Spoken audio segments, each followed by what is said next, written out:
And the Green Party leader saying there is no guarantee that there won't be a repeat of those scenes.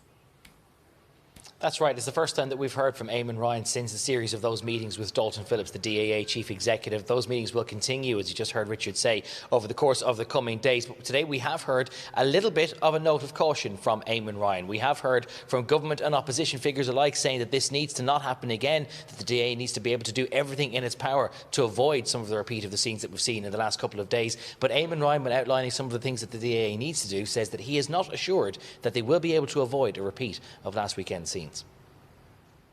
This demand continues to increase, and the airport's having difficulty getting their supply of staff up to match it. How do we manage that? And lastly, how do they compensate the 1,400 people who did lose their flights and had huge inconvenience caused? So that's what we discussed. They said they cannot guarantee, but they have to. What we said is you have to do absolutely everything in your power. Government will do everything to support, so we don't see those scenes again.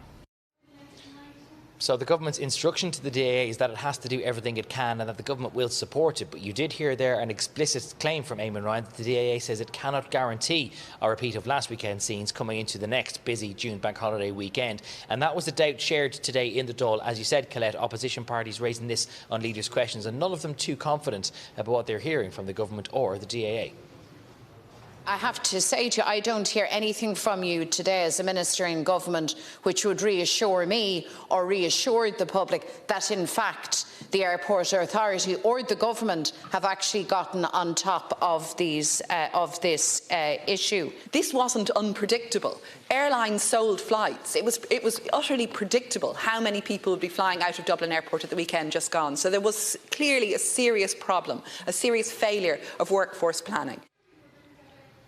Now, Eamon Ryan also confirming that he now estimates that around 1,400 passengers missed flights across the weekend because of the delays getting through the various queues at Dublin Airport. That is an increase in the numbers that the DAA had previously offered, where they suggested that they thought around 1,000 passengers had been affected. The government is now insisted that each and every one of those passengers does receive compensation for those delays. But the government is also saying that the DAA has to do everything on a practical level. It has to make sure that every lane is open, that every check-in desk is open, and also try and manage queuing more effectively around the airport to ensure that people can have as seamless a travel experience as possible. The government's word is that the DAA seems up for that, but again, there can be no guarantee that people will play ball or that they'll be able to cope with the numbers showing up at the airport this weekend.